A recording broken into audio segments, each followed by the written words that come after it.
Relatos de terror.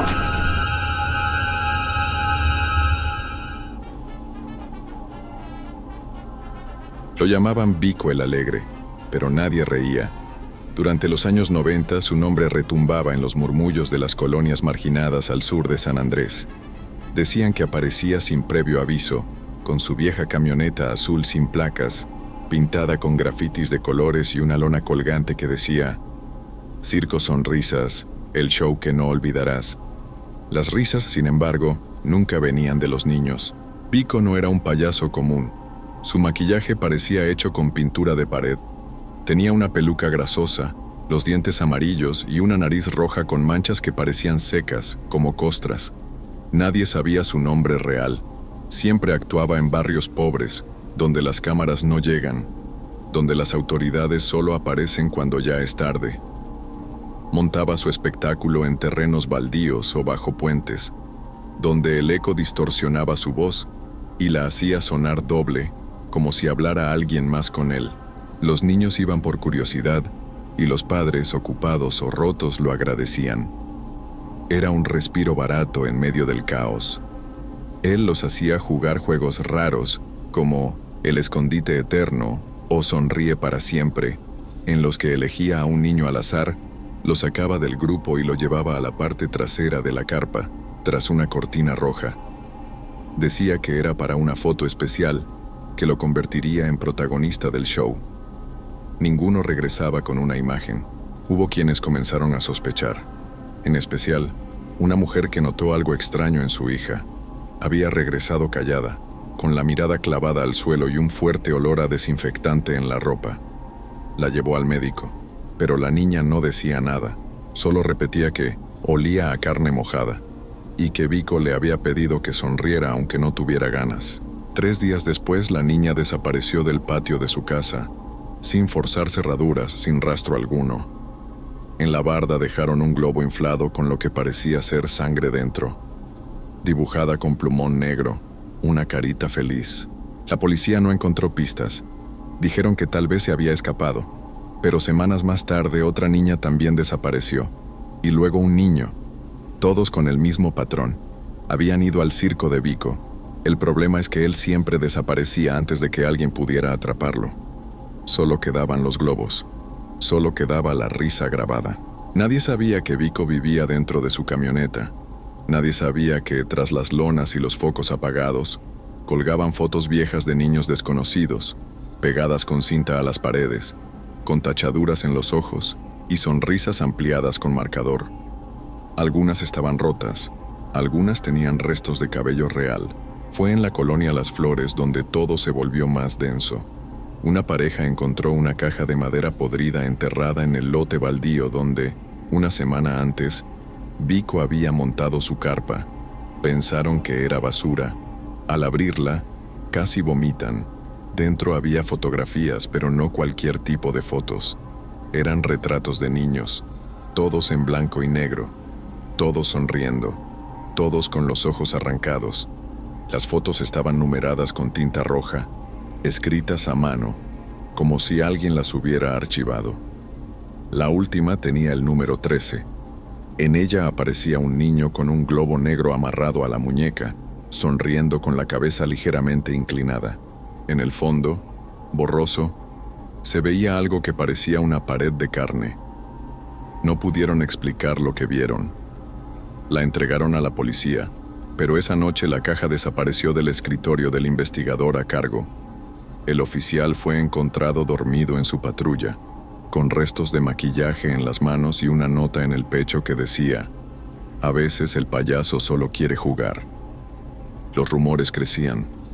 Decían que Vico era un ex interno de un hospital psiquiátrico, que lo liberaron por error, que había trabajado en una morgue. Otros juraban que era caníbal, que preparaba hot dogs gratis en sus shows con carne que no era de res. La paranoia empezó a invadir a los padres. Algunos comenzaron a armarse, otros no dejaban salir a sus hijos ni para ir a la tienda. Pero a pesar de todo, una nueva carpa apareció a 5 kilómetros, en un parque abandonado, y la entrada seguía siendo gratuita. Una niña llamada Camila desapareció esa noche. Tenía 7 años, cabello lacio, 2 dientes de leche flojos. Su madre la vio entrar a la carpa con un amigo. Solo el amigo regresó.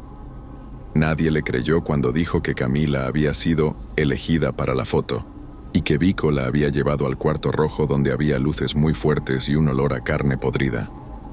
El niño, temblando, juró haber escuchado a Camila gritar.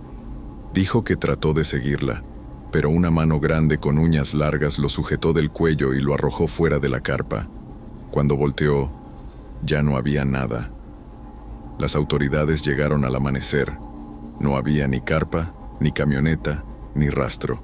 Solo un zapato pequeño, color rosa, y una cuerda roja con la que los payasos suelen hacer figuras. En esta ocasión, la figura era un corazón, con una X marcada en el centro. Su nombre era Martín Escobar, periodista independiente con cara de insomnio y olor a café recalentado. Llevaba meses siguiendo el caso, primero por morbo, luego por horror. Recogía testimonios en colonias olvidadas, entrevistaba a padres destruidos, cruzaba nombres, fechas, calles. Todo apuntaba a un patrón. Pero nadie quería hablar de Vico más de lo necesario. Algunos lo hacían en susurros, otros simplemente se levantaban y se iban. Fue en el barrio La Estación donde encontró algo más sólido. Un niño con autismo, llamado Bruno, que había asistido a uno de los shows. No hablaba con nadie, pero dibujaba. Y uno de sus dibujos mostraba a un payaso sosteniendo lo que parecía una cámara antigua, frente a una mesa larga cubierta con algo rojo. En la esquina del dibujo, había una cara sin ojos y un cuerpo desmembrado. Martín sintió náuseas, no por el dibujo, sino por la fecha escrita en una esquina. El mismo día que desapareció Camila. Desesperado, Martín volvió a los sitios donde Vico había aparecido. Todos tenían algo en común. Una pared del lugar, ya fuera en la carpa, en una barda cercana o incluso en una pared de baño abandonado, tenía restos de cinta adhesiva, huellas de haber sostenido muchas hojas, o fotos. Una vecina le dijo que una vez, en la madrugada, vio a un hombre pintado como payaso, pegando cosas en la pared del baño de una gasolinera cerrada. Cuando intentó acercarse, él giró la cabeza bruscamente y la miró fijamente, sin moverse. La mujer se desmayó del miedo. Juró que los ojos del payaso no eran humanos. Martín comenzó a recibir mensajes anónimos, correos sin remitente, fotos borrosas de niños con sonrisas deformadas, audios con ruidos metálicos y carcajadas grabadas como si alguien las estuviera escuchando desde una habitación cerrada. Y una noche, le dejaron una caja en la puerta de su departamento. Dentro había una sola cosa: una fotografía de su propia hija, con un globo negro amarrado a la muñeca. Su hija estaba dormida en su cuarto, pero la foto había sido tomada esa misma noche. Martín no durmió esa noche. Observaba la foto de su hija con los ojos abiertos como platos, repasando cada sombra, cada rincón. Al fondo había una pared despintada, con un grafiti a medias que reconoció al instante. Era un vagón abandonado en la vieja estación de tren, clausurada desde hacía 20 años. No esperó al amanecer. Agarró su linterna, su grabadora y un arma vieja que su padre le había dejado. El lugar olía a aceite quemado y a encierro, puertas oxidadas, pasillos húmedos. Cada paso retumbaba como si alguien más caminara con él. Martín llegó al vagón con las manos temblando.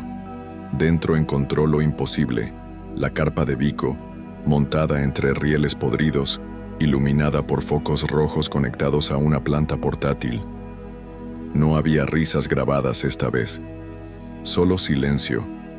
Y esa sensación, esa presencia que no puedes ver, pero sabes que te observa. Entró al fondo, una pared cubierta con fotos. Niños, muchos. Unos conocidos por las noticias, otros jamás denunciados. Había tachaduras en los ojos, sonrisas dibujadas con marcador, manchas secas. Abajo, una mesa quirúrgica oxidada, y al lado, una cámara antigua sobre un trípode. Martín se acercó. En la pantalla, Se reproducía un video en bucle, niños sentados, inmóviles, sonriendo. Alguien detrás de cámara les decía, ahora sonrían, para siempre. Dio un paso más, y entonces lo escuchó. La carcajada. Esa maldita carcajada lenta, cortada como si saliera de una garganta desgarrada. Y después, la voz. Martín, tu hija sonríe tan bonito. Pico salió de la sombra, sin maquillaje, la cara deformada, la piel colgando como una máscara vieja. No dijo más, solo levantó la cámara y apuntó directo a él. Martín disparó, 1, 2 veces. El cuerpo del payaso cayó, pero la cámara seguía grabando. Martín se acercó al cadáver. Quería ver si era él, confirmarlo. Pero cuando retiró el cabello sintético, debajo no había rostro. Solo una foto de su hija, pegada con cinta en una calavera. 3 días después encontraron a Martín Escobar caminando por una carretera desierta, cubierto de sangre seca y sosteniendo una cámara rota contra el pecho. Murmuraba cosas sin sentido. No reconocía a nadie. Solo repetía una frase. Yo lo vi. Yo vi cómo sonríen cuando ya no tienen cara.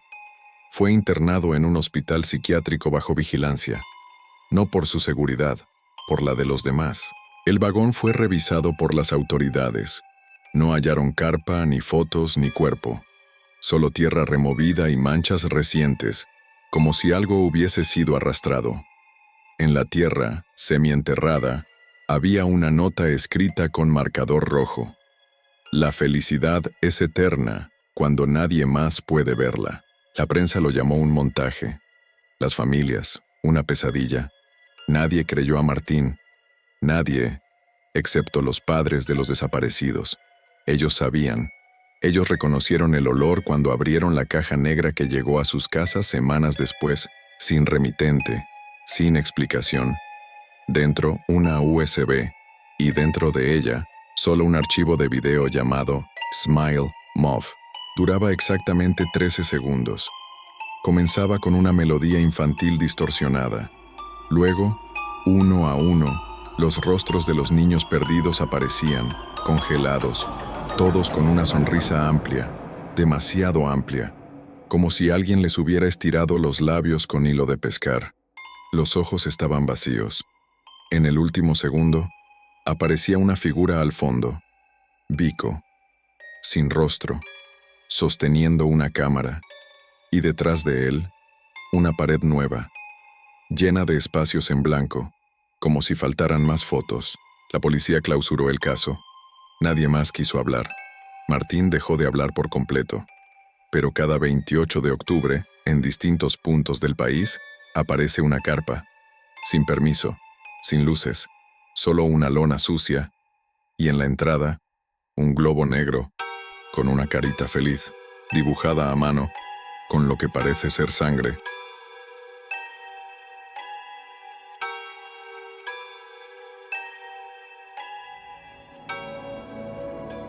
Iván cumplía 8 años el próximo sábado.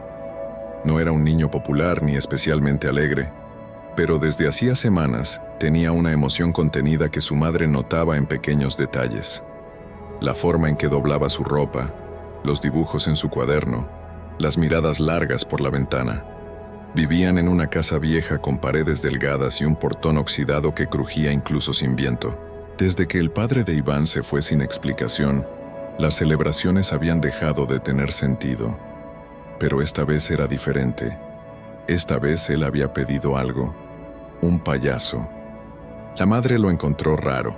Iván nunca había mostrado interés por el circo ni por nada que hiciera ruido. Pero él insistió en voz baja, mostrándole un papel arrugado que tenía guardado en una caja de zapatos. Era un volante en blanco y negro, mal impreso, con la imagen de un payaso de rostro difuso y ojos exageradamente grandes. Pipo, el payaso amistoso, diversión garantizada. Abajo, en letras torcidas, un número sin lada. La madre pensó que era un juego. Al día siguiente, cuando intentó llamar, la llamada entró de inmediato. Nadie contestó. Solo una risa aguda al otro lado de la línea. Colgó pensando que era una broma. Pero Iván le dijo que él ya había hablado con él. que Pipo ya sabía la dirección. Desde ese día, Iván pasaba más tiempo en su cuarto, dibujando cosas que no quería enseñar. Uno de los dibujos se salió de su mochila en la escuela. Un niño rodeado de globos negros parado frente a una casa sin ventanas. Algunos compañeros se burlaron, otros no dijeron nada. Ese mismo día, uno de los niños del salón, Ariel, se rompió la muñeca al caerse por las escaleras. Dijo que lo empujaron. Dijo que alguien con guantes de colores lo sujetó por la espalda.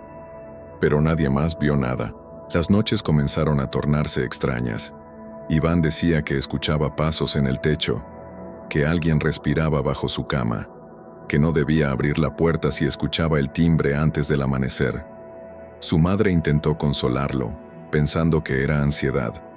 Le dio té, lo abrazó, apagó la tele más temprano. Pero una noche, cuando fue a apagar la luz del pasillo, juró haber visto una silueta desde la ventana. No de un hombre, de alguien. Alto, con una cabeza ancha, inmóvil. Faltaban 3 días para el cumpleaños. Y cada día, una banca en la plaza frente a su casa tenía algo nuevo. Primero fue una nariz roja, después un zapato gigante, luego una nota escrita con crayón que decía: «Sonríe, Iván, la fiesta ya empezó». No hubo firma, solo un dibujo de un pastel, con un ojo en lugar de cereza. La madre no dijo nada, pero esa noche sacó un cuchillo de cocina y lo dejó bajo la almohada.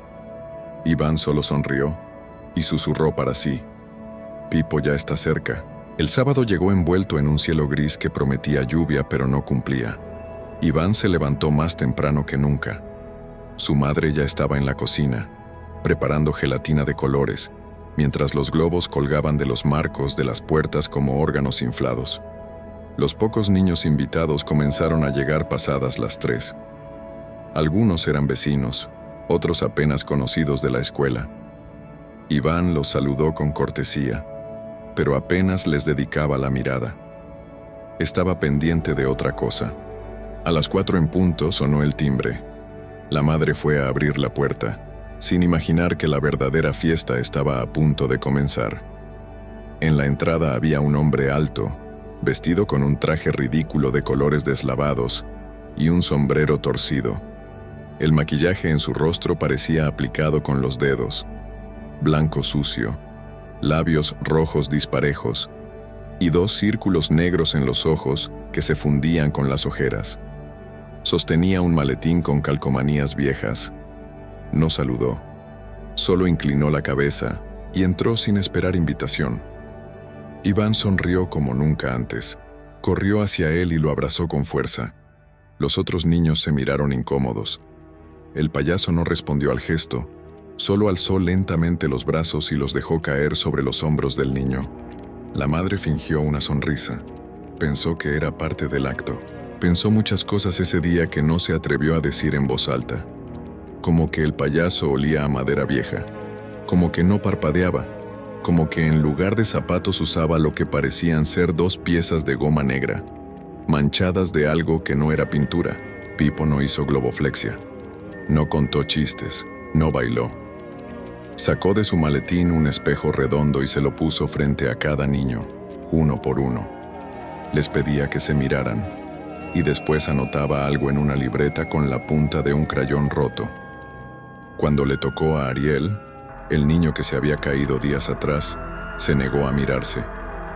Dijo que el espejo no lo reflejaba, que solo se veía a sí mismo, pero llorando. Pipo lo miró en silencio durante largo rato. Luego pasó al siguiente sin decir nada. Cuando llegó el turno de Iván, el payaso le sonrió. Fue la primera vez que movió la boca. Pero no tenía dientes, solo encías secas y oscuras, como carne cocida. Iván no pareció molesto, solo se miró en el espejo y dijo: «Estoy listo». Y el payaso asintió. La madre interrumpió el momento preguntando si ya haría algún número. Pipo no respondió. Se acercó a su maletín, lo abrió y sacó una caja. La caja no era de utilería, era de madera, vieja, con cerraduras oxidadas y clavos mal puestos. La colocó al centro de la sala y la abrió. Dentro había una máscara. Era de piel y tenía aún pestañas pegadas. Los niños comenzaron a llorar. Uno vomitó. Otro quiso salir corriendo, pero la puerta principal estaba cerrada con seguro. La madre intentó sacarlos, pero cuando giró la cabeza, Pipo ya no estaba al lado de la caja. Estaba detrás de ella, con una cuerda y un espejo más grande. Iván se sentó solo frente a todos, sonriendo, y dijo: «Ahora sí, comienza el show». El grito vino de la cocina. Uno de los niños, David, había intentado escapar por la ventana trasera. Logró abrirla apenas unos centímetros antes de que algo lo sujetara desde afuera. Nadie vio qué fue. Solo escucharon el golpe seco contra el suelo y luego el llanto, apagado como si le hubieran tapado la boca. Cuando fueron a buscarlo ya no estaba. Solo quedó su gorra y una huella roja en el piso, como una mano dibujada con sangre infantil. Los niños entraron en pánico. Algunos lloraban, otros golpeaban la puerta, pero no se abría. La madre de Iván intentó llamar por teléfono, pero el celular no tenía señal, ni una línea. El reloj de la sala marcaba las 4:44 y la aguja del segundero no se movía. El payaso estaba en el centro, inmóvil, con la cuerda en una mano y el espejo en la otra. Parecía esperar algo, como si supiera que el miedo crece mejor en silencio. Iván caminó hacia él sin temor. Lo miró con esa expresión vacía que solo tienen los niños cuando aceptan algo que no deberían comprender. «¿Ya es hora?», preguntó. Pipo asintió. «Ve al cuarto», dijo con una voz seca, como si hablara desde un pozo. Nadie sabía de qué cuarto hablaban, pero Iván lo sabía. Caminó por el pasillo y abrió una puerta que, hasta ese momento, todos creían que estaba sellada. Era el cuarto de almacenamiento, pero ahora parecía otra cosa. Tenía paredes negras, velas encendidas y dibujos en crayón pegados por todas partes. Los dibujos mostraban a Iván, sentado, dormido, observado por una sombra con ojos redondos. En cada dibujo, la sombra estaba más cerca. En el centro del cuarto había una silla pequeña, rodeada de globos negros inflados a medias. En el respaldo de la silla, alguien había escrito con plumón: «Invitado especial». Pipo lo siguió y cerró la puerta tras ellos. Los niños afuera comenzaron a gritar más fuerte. La madre golpeaba la puerta con desesperación. Uno de los niños logró abrir el maletín del payaso buscando algo útil. Lo único que encontró fue una colección de fotos. Fotos viejas. En todas había cumpleaños. En todas, un payaso distinto, pero el mismo fondo, la misma expresión en los niños. Todos con los ojos cerrados, todos con la sonrisa estirada a la fuerza. El niño que encontró las fotos empezó a llorar. Dijo que una de las imágenes era de su primo desaparecido hace años. Su madre decía que se había ido con el papá, pero ahí estaba, con el mismo espejo frente a él y Pipo a sus espaldas. Del otro lado de la puerta, Iván comenzó a reír. La risa de Iván se escuchaba desde dentro del cuarto como un eco malformado, como si rebotara en paredes que no existían en la casa. Era una risa constante, nerviosa, descompuesta, acompañada de susurros. Nadie podía entender qué decía, pero uno de los niños afirmó que escuchó la palabra entierro. La madre intentó abrir la puerta a empujones. Nada. Golpeó, suplicó.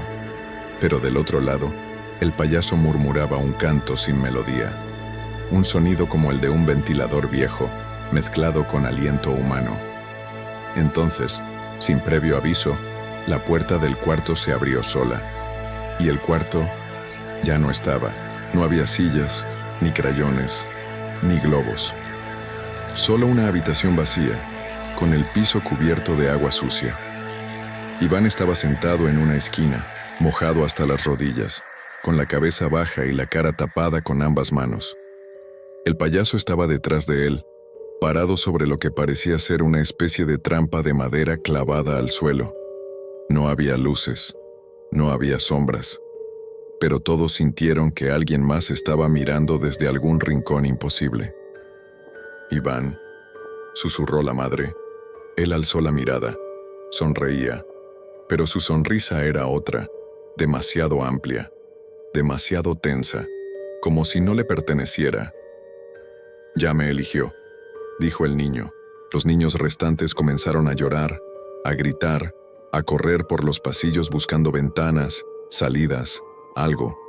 Pero la casa ya no era la misma. Cada vez que alguien intentaba abrir una puerta, regresaba al mismo pasillo, como si la estructura se hubiese cerrado sobre sí misma, como si la casa entera hubiera sido convertida en caja de regalo, para algo que ya estaba adentro. La madre regresó corriendo a la sala, pero el maletín del payaso estaba abierto. Y lo que había dentro ya no eran fotos, eran dientes, dientes de leche, clasificados por nombre, por año, y al fondo, una bolsa negra, con ropa de niños que no pertenecía a ninguno de los presentes. Pipo no se movía, pero su sombra sí, se alargaba por el techo serpenteando, y en la pared donde antes había dibujos, ahora había fotografías. 8, 7 de los niños presentes, y una vacía, la de Iván. Justo antes de que la madre intentara sacarlo, el payaso habló por primera vez con voz clara. Si interrumpes el regalo, todos ellos se apagan. Ella se detuvo, y lo supo. Ese cumpleaños no era una celebración, era un tributo, uno que había empezado hace años. La madre de Iván se encerró en su cuarto y marcó a la policía. El teléfono funcionó, pero la línea era un murmullo de interferencias, como si alguien hablara desde debajo del agua. Dijo su dirección, gritó por ayuda, pero del otro lado, una voz le susurró: «Tu hijo firmó la invitación». Colgó, y se encerró con una silla atrancando la puerta. Mientras tanto, en la sala, los niños seguían atrapados en bucles sin salida. Uno abrió una puerta que daba al baño y apareció en la cocina. Otro subió al segundo piso, pero cuando llegó al final de la escalera, estaba de nuevo frente al espejo. Pipo no hacía nada, solo los observaba uno por uno como si memorizara sus caras. Iván seguía sentado en su rincón, ahora dibujando en la pared con el dedo. No había tinta ni crayón, solo frotaba con la yema. Y aún así, cada línea se grababa como si fuera hecha con fuego. Dibujaba un cuerpo, alto, delgado, con cabeza de globo y sonrisa cosida. Dibujaba a Pipo. Pero entonces uno de los niños encontró un cuaderno oculto bajo el sillón. Era viejo, con hojas manchadas y olor a vinagre. En la primera página decía: Lista de cumpleaños, 1989-2023. Una columna con nombres, fechas y algo que parecía una palabra tachada: consentido, obediente, rebelde. Hasta que uno de los nombres le resultó familiar. Era el de su tío desaparecido hacía más de 20 años. Mismo apellido, mismo día, misma edad. La madre de Iván revisó entre las cosas del niño y encontró una caja de madera que nunca había visto. Dentro, una foto arrugada. Su hijo, tomado de la mano con el payaso, frente a una pared de ladrillos.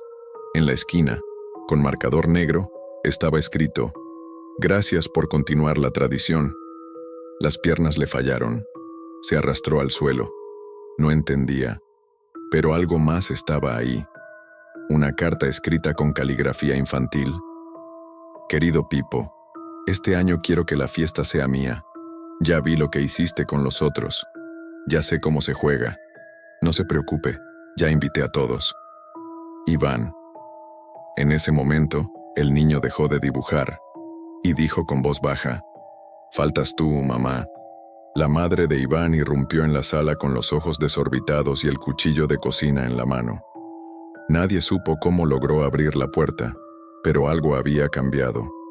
Las paredes parecían más angostas, el aire más denso, y la casa entera olía a pastel vencido. Los niños se encogieron a su alrededor como animales acorralados. Iván la miró sin parpadear. «Llegaste justo a tiempo, mamá», dijo. «Se nos enfría el pastel». Pipo levantó un brazo lentamente y señaló la mesa. Allí donde horas antes había solo botanas, ahora había un pastel enorme, grotesco, con betún grisáceo y figuras humanas hechas de caramelo deformado. En el centro, una sola vela negra, encendida.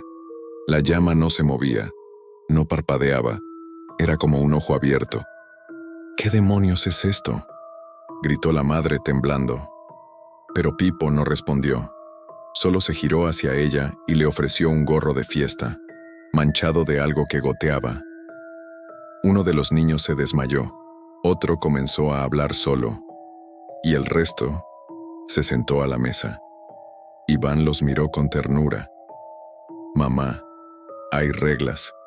Si no cortamos el pastel, se enojan». «¿Quiénes?», preguntó ella. «Los que miran desde el otro lado». Entonces lo entendió. El espejo, ese maldito espejo que el payaso llevaba desde el inicio, no era un truco, era una ventana. Se acercó sin pensar, cuchillo en mano. Cuando vio su reflejo gritó. No era ella. Era una versión distorsionada. Tenía el rostro pintado, una nariz roja y los ojos cosidos. Retrocedió, pero ya era tarde. Pipo se movió, rápido, demasiado rápido para su tamaño. La sujetó del brazo, no con fuerza sino con calma, y con una sonrisa pintada con sangre, le susurró. «Solo falta que apagues la vela». La madre temblaba, mirando a Iván. Él no lloraba, él no dudaba, él solo decía, «Si no lo haces tú, lo haré yo».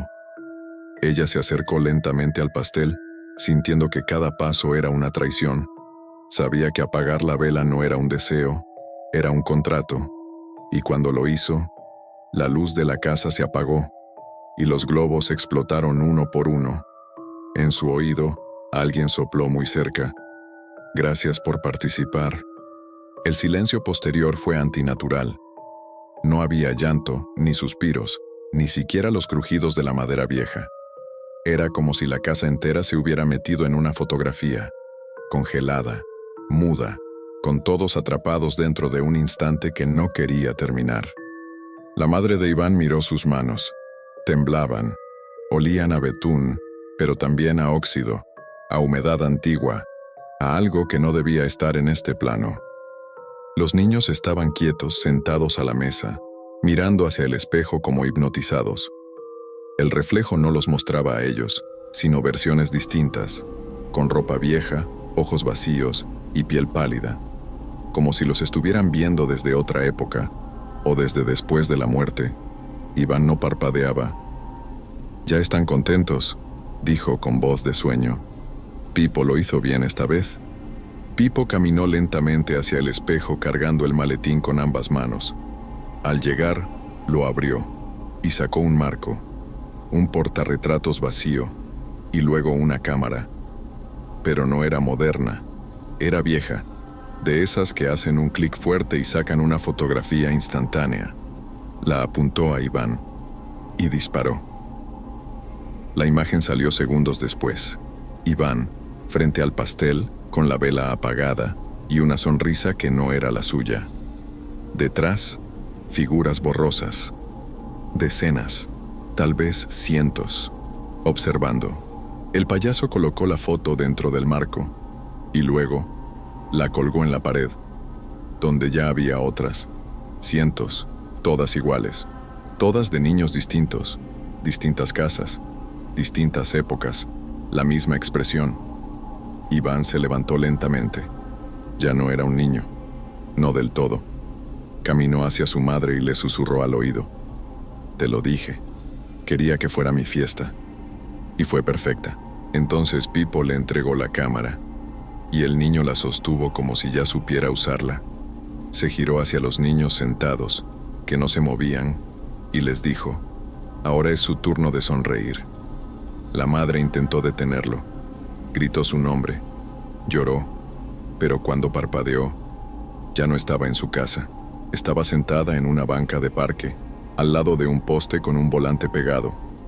En él, una foto en blanco y negro de un niño con una cámara, y abajo, escrito a mano, se leía, «Iván, el payaso sonriente. Diversión garantizada. Edad, 8 años, disponible para fiestas.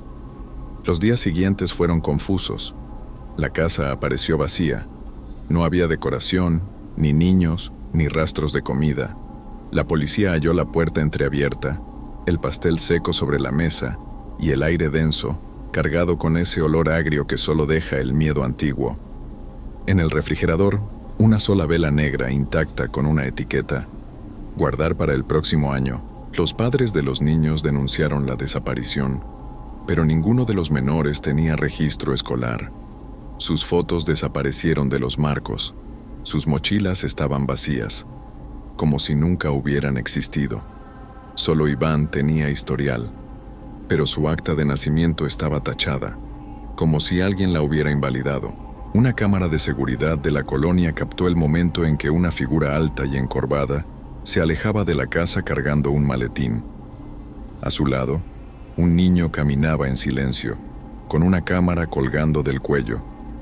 No se tomaban de la mano, no hablaban, solo avanzaban, en dirección a otro barrio, otro parque, otra banca.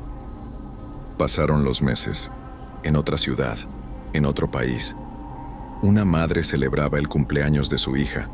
La niña encontró un volante en el parque. Iván, el payaso sonriente, diversión garantizada o devuelvo tu alma. Ella rió, se lo enseñó a su madre. La madre lo rompió en pedazos. Esa noche, el espejo del baño apareció empañado, y en él, con un dedo invisible, alguien escribió: soplaste la vela, ahora soplamos por ti. El rostro de la madre palideció, pero detrás de ella, la niña reía y sostenía una cámara, apuntándola. Clic.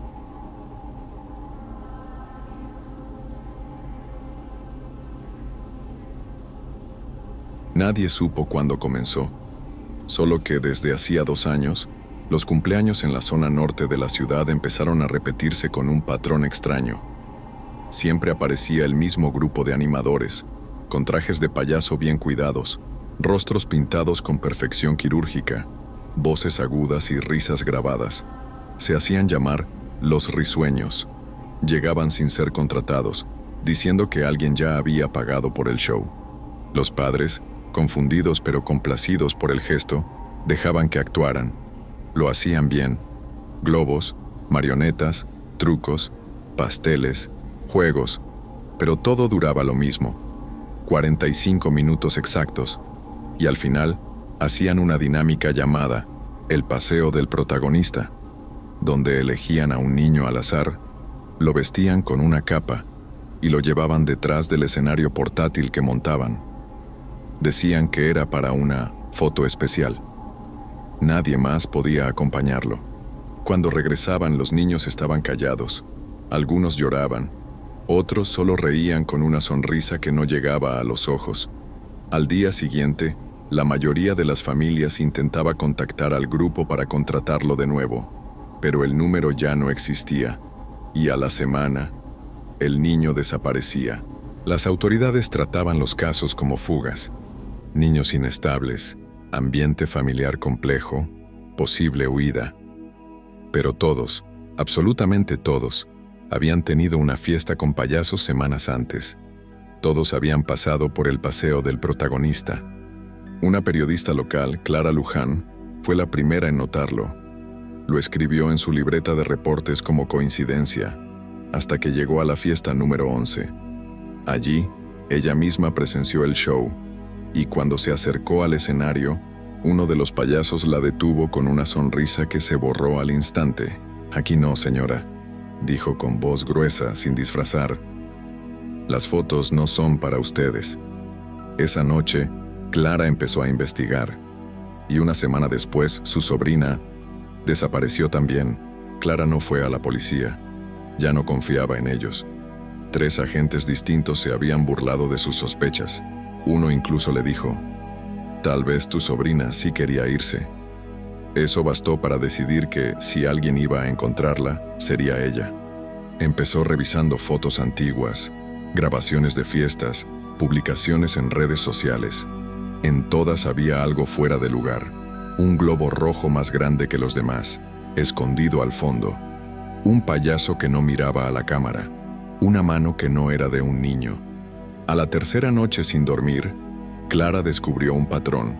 Todos los shows de los risueños se realizaban en zonas marginales o privadas, donde los padres no hacían demasiadas preguntas y donde los reportes de desaparición tardaban semanas. También encontró un logo pequeño en la esquina de un video. R13 Entertainment, una supuesta empresa de animación infantil sin registros en Hacienda ni dirección comercial. Siguiendo el hilo, dio con un nombre: Gaspar Rizo, ex convicto, acusado de tráfico de menores en 2009 y liberado por falta de pruebas.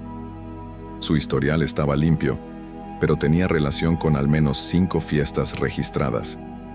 En una de ellas, el paseo del protagonista no fue dentro de un escenario, sino en una camioneta blanca con vidrios polarizados.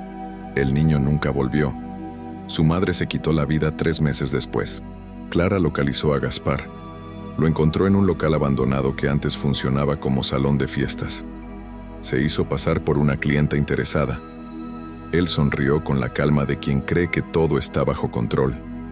Le ofreció un paquete con todo incluido: pastel, música, fotografía y momentos inolvidables. Cuando ella mencionó el paseo del protagonista, su expresión cambió. Ya no sonreía. Solo dijo: ¿Quién te habló de eso? Clara se fue con la piel erizada. Esa noche alguien rayó la pared de su casa con pintura roja, una carita feliz, y debajo, con letras torcidas: la risa no se investiga. Clara consiguió una invitación a una fiesta privada en la colonia El Molino, una zona donde las denuncias eran constantes y las respuestas nulas. Fingió ser la tía de un niño que nunca existió. Los padres no preguntaron. Solo querían que alguien pagara la mitad del pastel. El evento era en una bodega reacondicionada. Llegó con una cámara oculta y un teléfono con GPS en el bolso. Lo que no sabía es que no sería la única infiltrada esa noche. Los risueños llegaron en una camioneta azul sin placas, exactamente a las 5:00 p.m. 3 hombres disfrazados bajaron con cajas, globos y un ataúd de utilería que usaban como escenografía. No hablaban entre ellos. Montaron todo en silencio, como soldados siguiendo una rutina. El payaso principal se hacía llamar Risotto. Tenía los ojos delineados en negro, la boca pintada de oreja a oreja y una risa que soltaba cada 5 minutos, como alarma programada. Clara no le quitaba la vista de encima. Cuando comenzó el show, notó que los juegos no eran juegos. Uno de ellos consistía en vendar a los niños y hacerlos adivinar qué sostenían, pero las cosas que tocaban no eran juguetes. Uno dijo que era un dedo de verdad. Otro lloró cuando lo obligaron a tocar un zapato mojado. Clara tomó fotos discretas, pero en una de ellas, al revisar, notó algo. En el fondo, había una mesa con carpetas y una laptop encendida. Mostraba una videollamada. Al acercarse lo entendió todo. Un hombre trajeado observaba desde otro país. Hablaba con Risotto en otro idioma. Detrás de él, en la pantalla, había paredes acolchadas y niños sentados en fila. Uno de ellos tenía un globo atado al cuello. Los estaban mostrando, ofreciendo, vendiendo. No era un circo, era un catálogo. Clara retrocedió, pero alguien ya la había visto. Uno de los payasos, sin decir una palabra, le bloqueó el paso. Su nariz roja cayó al suelo, revelando un respirador nasal médico. Su maquillaje estaba mal aplicado. Sus ojos eran los de alguien que ya no tiene alma. «Tú no estás invitada», dijo, «y los que se cuelan no salen en la foto». La fiesta terminó 15 minutos después. Nadie notó que faltaban 2 niños. Clara corrió sin mirar atrás. Sabía que si dudaba, si volteaba, no saldría viva. Se metió entre padres distraídos, entre gritos de niños, entre el bullicio de una fiesta que era una trampa disfrazada. Nadie notaba el horror. Nadie quería ver. Apretó el bolso donde llevaba el GPS y la cámara. Si no salía, al menos alguien seguiría la señal. Al llegar al auto vio que los neumáticos estaban reventados, no por accidente, marcados con navaja, Los cuatro. Sacó su celular. Sin señal. La cámara vibraba. Estaba siendo accedida de forma remota. Nos diste buena toma, periodista, decía un audio en bucle. Pero tu plano termina aquí. Una camioneta oscura se estacionó al otro lado de la calle. De ella bajaron dos figuras con trajes sin pintura, solo los trajes, como si hubieran dejado el maquillaje atrás porque ya no lo necesitaban. Uno sostenía una caja. La caja tenía su nombre, Clara Luján, escrito a mano con letra infantil. Ella huyó a pie. Corrió durante minutos hasta llegar a una gasolinera. Gritó por ayuda. Un empleado salió a verla y le abrió la puerta. Clara explicó todo mientras respiraba como si su corazón quisiera escapar. El joven la escuchó y luego, muy despacio, sonrió. ¿Los risueños?, preguntó mientras bajaba la cortina del local. ¿No sabías que ellos también pasan por aquí? Clara entendió entonces que el sistema era más grande, que estaba en todas partes. Las fiestas eran el frente, pero el negocio era global. Logró esconderse en un hotel barato. Subió todo lo que tenía a la nube. Llamó a un viejo contacto en la fiscalía. Le rogó que no le colgara. Le mandó la ubicación del lugar, las fotos, las voces, todo. Pero a la mañana siguiente, su celular vibró con un mensaje nuevo. Un número desconocido. Solo decía: gracias por asistir. Tu foto ya está en la carpa. Y en la recepción del hotel había una caja de regalo. Dentro, una nariz roja y el zapato de un niño, todavía mojado. Clara contactó a todos los medios posibles: radios, blogs, periódicos. Envió correos masivos, filtró audios, videos, nombres. Pero los archivos eran eliminados al poco tiempo. Cuentas bloqueadas, correos rebotados. Las únicas respuestas que recibió fueron anónimas. Algunas decían: cuidado con lo que sabes. Otras: nos gustó tu trabajo con la cámara. A los 2 días, el fiscal que la había escuchado fue encontrado muerto en su auto, con una máscara de payaso metida en la boca. Lo declararon suicidio. Clara ya no dormía. Se escondía cada noche en un sitio distinto. Empezó a notar caras repetidas en la calle. Gente que fingía no verla pero siempre estaba cerca. Y entonces recibió un paquete en el buzón de un departamento que nunca había publicado. Dentro, una invitación. Gran evento. Fiesta de cumpleaños de Samuel Luján, 6 años. Samuel era su sobrino, el que desapareció. La dirección estaba escrita a mano. En el reverso, una sola palabra: reencuentro. Clara fue. Sabía que era una trampa, pero también sabía que no podía mirar hacia otro lado.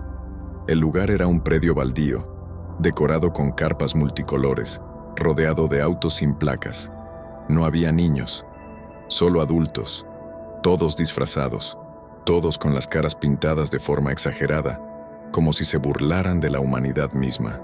Al fondo, un escenario, y en el centro, una silla infantil, vacía, con una corona.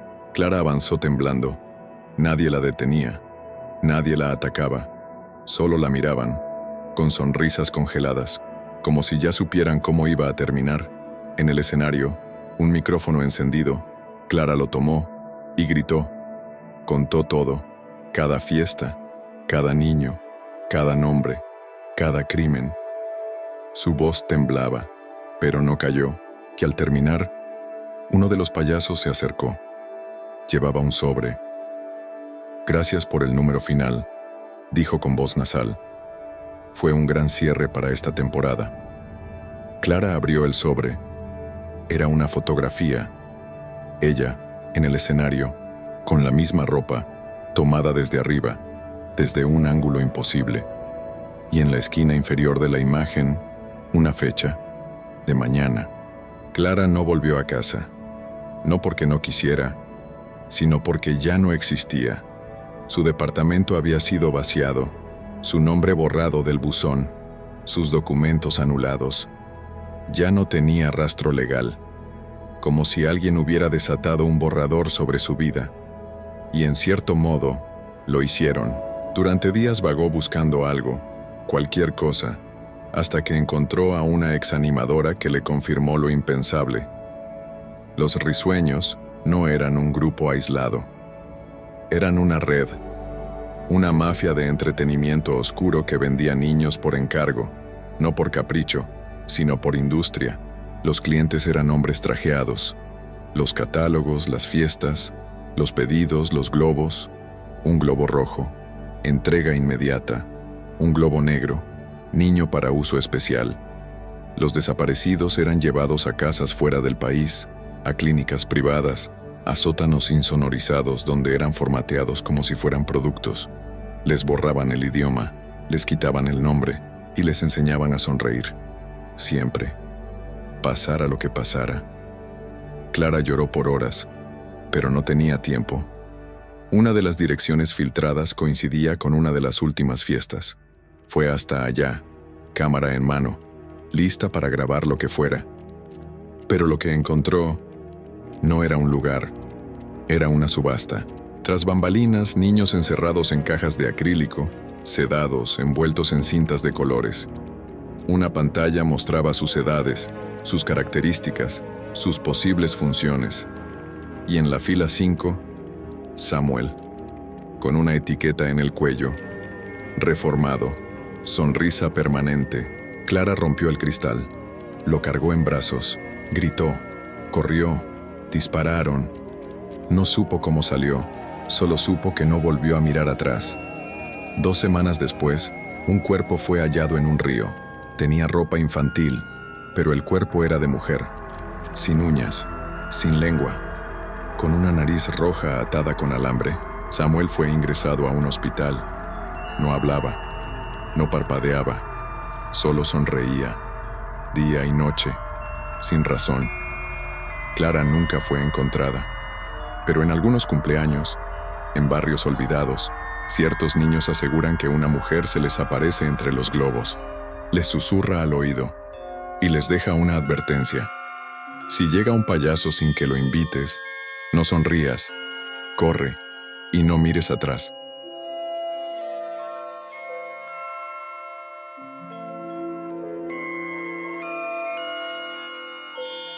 En el pueblo de Cañaveral, los niños dejaban de salir al caer el sol, ya no por el frío ni por las reglas, sino por miedo. Miedo a algo que nadie había visto con claridad, pero que todos conocían por su nombre. Lo llamaban Diente Rojo, no porque usara una máscara o un traje, sino porque cada vez que se lo llevaban dejaba un diente infantil bañado en sangre frente a la puerta. Los primeros casos fueron ignorados. Niños que se escapaban, que se perdían jugando, hasta que uno de ellos fue encontrado, o lo que quedaba de él, esparcido por la maleza del bosque detrás de la escuela. Le faltaba la cabeza, y el torso estaba abierto como si alguien lo hubiera revisado con hambre. Nadie entendía cómo pasó, pero alguien, al limpiar la escena, notó algo en la tierra, una huella de zapato, demasiado grande, y justo al lado, la marca circular de una nariz de payaso, aplastada como si alguien se hubiera agachado a oler la sangre. Desde entonces, las madres recogían a sus hijos antes de que anocheciera. Las puertas se cerraban con doble seguro, las ventanas tapadas con sábanas, y aún así, de vez en cuando, alguien gritaba en la madrugada. Decían que escuchaban una risa ronca como la de un hombre con la garganta podrida. Decían que no era humana, que no venía de afuera, sino desde abajo. Una noche, Elías, un niño de 10 años, desapareció de su cama sin romper el cerrojo. Sus padres no escucharon nada, pero en la cocina había una figura dibujada en la pared con jugo de fresa. Una cara redonda, con dientes afilados y ojos en cruz. Bajo ella, una palabra escrita con lo que parecía barro o sangre. Ñam. Desde la desaparición de Elías, los padres comenzaron a hablar entre susurros. Muchos admitieron que sus hijos tenían miedo del armario, no de monstruos inventados, sino de algo real, algo que según ellos se reía, una risa lenta, seca, como si viniera desde la madera podrida.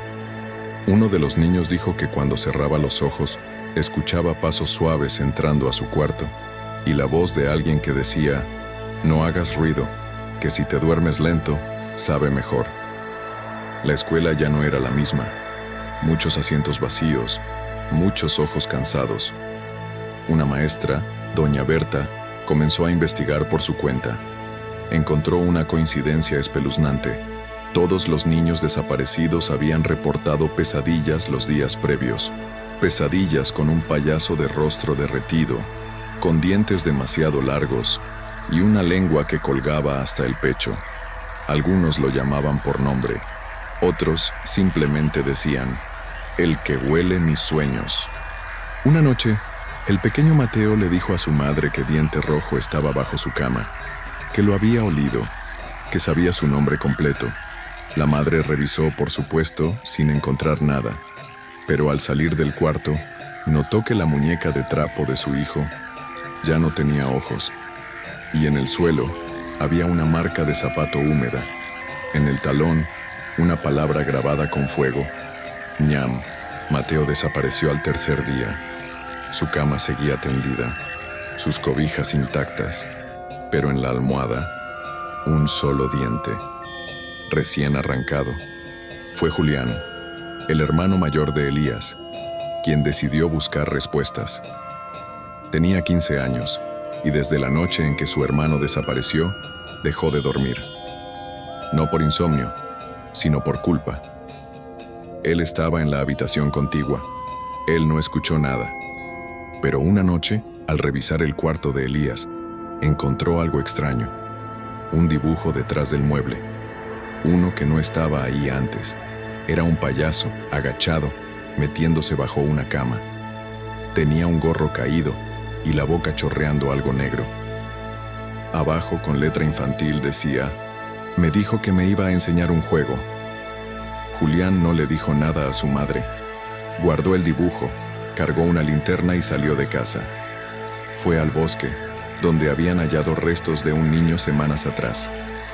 Todo estaba en silencio, pero el aire tenía un olor extraño, a hierro, a carne vieja. Caminó durante horas hasta encontrar una vieja alcantarilla abierta entre la maleza. Alrededor, marcas de arrastre. Y dentro, un globo desinflado. Bajó. El túnel era estrecho y húmedo. En las paredes había marcas hechas con uñas, dibujos de niños con ojos grandes y bocas abiertas. Y por todas partes, una palabra repetida una y otra vez: ñam, ñam, ñam, ñam, ñam. Al fondo, un crujido. Julián apagó la linterna. Esperó. Contuvo la respiración. Y entonces, lo escuchó. Un susurro, pegado a su oído, con voz podrida: «Yo no trago huesos. Tú sí traes muchos».